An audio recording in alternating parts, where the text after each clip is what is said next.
Hey guys, so today we'll be talking about MBA loans and how to pay them off quickly. So let me just bring up my presentation and we will go from here. So I did my MBA from LBS in 2015, 2017.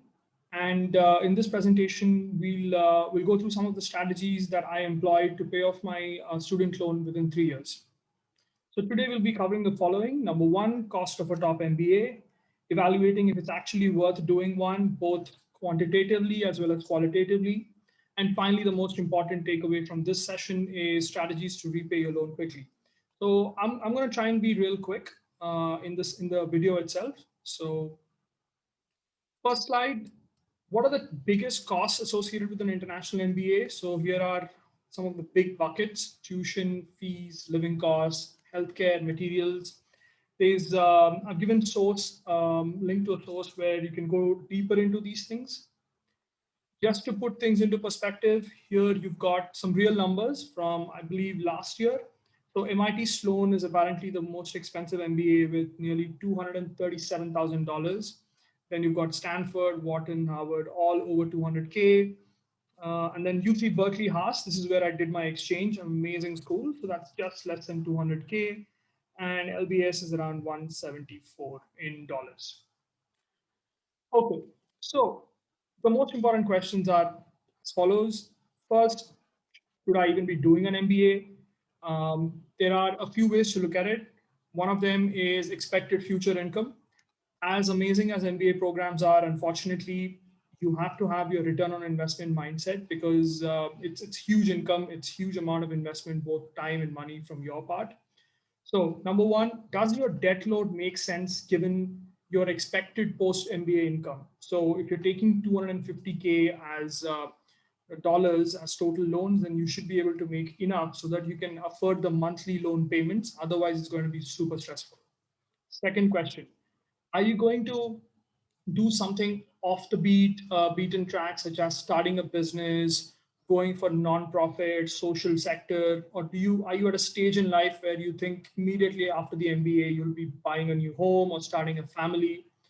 Because all of these bring a certain opportunity cost and certain hit to the salary. So if you're spending a bomb, then you might as well like think about this because that sort of elongates the time that it takes for you to pay off your loans. Third one, the return on investment. So I'll actually take you through a couple of strategies. I've developed an Excel. I think it'll be in the links here below. Just go and play with it, and you can see certain scenarios when you can get debt free, and if it's actually what the rate of return on your MBA is. Might as well like get into some numbers. Then question number four is how much do you need to actually save to feel comfortable taking this jump? Because sometimes you might say, okay, I've already saved up 30% of the cost, and I think that's my internal threshold for me to force myself to go ahead and do the MBA because there's a certain window in your life when you can do a full-time MBA, and once you're above a certain number of years of experience, then it might not make sense to do the MBA. And finally, of course, scenarios. I'm a huge fan of having goals and then like trying to work backwards from them, or at least convincing yourself or telling yourself what your main goal is. So if your goal is to do an MBA within 3 to 5 years, then you also need to think about the debt-free date that you want to get at. Is it like year 8 or year 10 or year 15? And of course, you also need to totally understand the opportunity cost while you're at it. So we'll go into that now. Some of my assumptions while I'm making this video is you will not be getting 100% scholarship. You will not be employer sponsored. There's no crowdfunding campaign to help you go to business school. And basically, you are borrowing a loan, an educational loan from a public or a private lender to put yourself through a full-time MBA program. So if that's you, then I think this video will make sense. So the most important slide for today, strategies to become debt-free sooner. So there's basically three phases, right, for your whole MBA journey. There is the pre-MBA, during MBA, and post-MBA. So in the pre-MBA, what I did is I actually started planning 2 to 3 years in advance, and I was saving nearly 20 to 30% of net monthly income for my living costs during the MBA. I knew I wanted to do a 2-year program, therefore 2 years of no job, full-time program. So I was trying to like basically plan ahead for that. So that's number one. Number two, um, sometimes your work might offer you severance packages or redundancy schemes, and some of this is also luck based. So I took one at my work, and then they gave me like a nice 3 month I think severance pay, which again I basically put towards my first year tuition fee. And the third piece is side hustles. And this is why location is so important. So, if, for example, if you're in India and you want to do an MBA in London, then you probably don't have a good network already. So, it's very hard for you to start making money from day one once you hit London. Similarly, if you're from X country and you're moving to the US, same story. However, if you're already in the US, let's say you did your first master's there and you were working there and you want to, you're already in Boston neighborhood and you're applying to MIT. So you've obviously got a decent network in the Boston area. And then hopefully you can like get some side hustles, which can allow you to borrow as low as possible. So that's your goal number one. So in order to pay loans quickly, and there's no rocket science here, number one is you take a smaller amount of loan, and number two, you save more. And this, I think, if you do this for your pre-MBA, you're probably on the right path about getting debt-free sooner rather than later. Now, let's come to the exciting phase of your life, your once in a lifetime experience during MBA. Assuming it's a 2-year program, in the first year, you have to live cheap and smart. So let me give an example.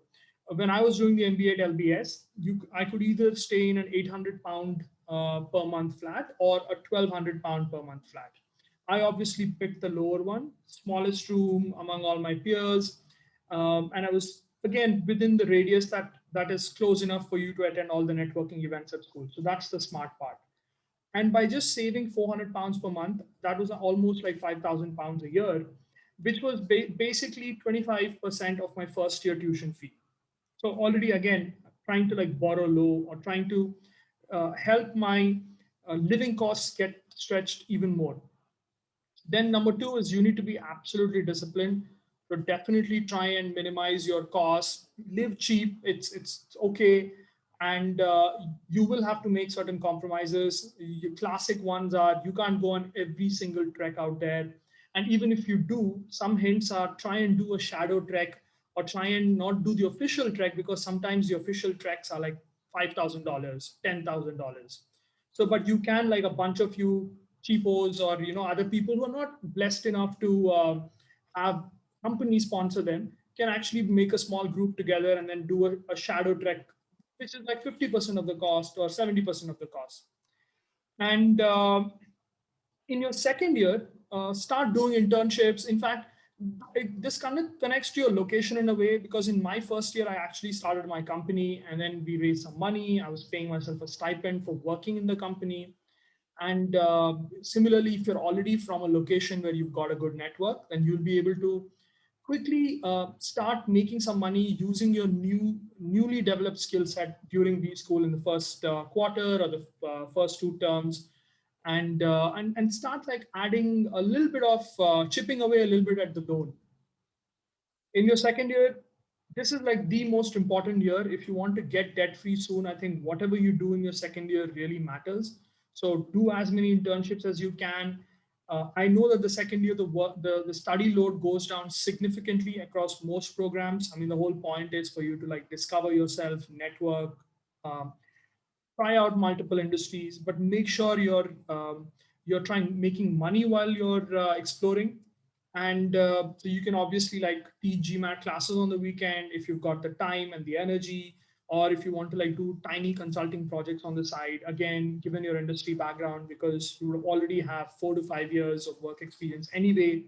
And with the strategy courses or the newly developed network at B School, you might actually try out that hustle on the side. Finally, post MBA, these are some of the things that I did, and I wish I did even more of them. So, number one, do not wait until the grace period for your loan ends. So, usually they give you like a moratorium where where the loan company says, okay, you've got 6 months from the date of graduation that you can start paying. but you can actually start paying immediately on day one. So don't wait, because these are all strategies for you to minimize your total interest paid out. I probably saved something like £27,000 in interest by paying off my loan early, which is a big enough amount for me. And basically, the strategies were, whenever you're borrowing, I think these are like the key levers, right? The amount of money you borrow and the time that you repay it. That's it. So you either play with the borrowing bit or the time bit. And in terms of other tips, pay more than the minimum. So my minimum payments were like £180 for first year loan, and probably like £350 for the second year loan. I was usually paying more than that whenever, again, by living cheaply and frugally, I was able to save a little bit more, and I would just keep chipping away at my loans. It's important to have an emergency fund, especially when you're living in a foreign country. If you're an international student, try and like first have an emergency fund for at least 3 months. 6 months is fantastic. So if you're, let's say, if you need £1,000 to live for a month, so try and put anywhere between 3 to 6K, and then that will give you the comfort that even if there are visa issues or job losses, whatever, you'll be able to survive in the country and take things forward. So the biggest goal here is start early payments and pay more than you're required to. There were times when I paid like 5K, 8K by saving. And again, guys, this is not a mathematical problem alone. I think what I learned is this is a behavioral problem. You become a very different person when you have a huge debt. You want to work on yourself. You want to minimize your needs. You will become a lot more responsible. You will understand the difference between a want and a need. So if something doesn't meet that filter of a need, you wouldn't spend. And these financial habits will set you for success for the rest of your life. I think that's the beauty of an MBA program, because it really like pushes you into adulthood. Big amounts of money, you should be able to manage that. And that's it, really. So thank you so much. There'll be a bunch of links in there. Hopefully that was useful, and wishing you all the best in your MBA journey. Have fun. It's a once in a lifetime opportunity, and very, very privileged to be able to do one at LBS. Thank you.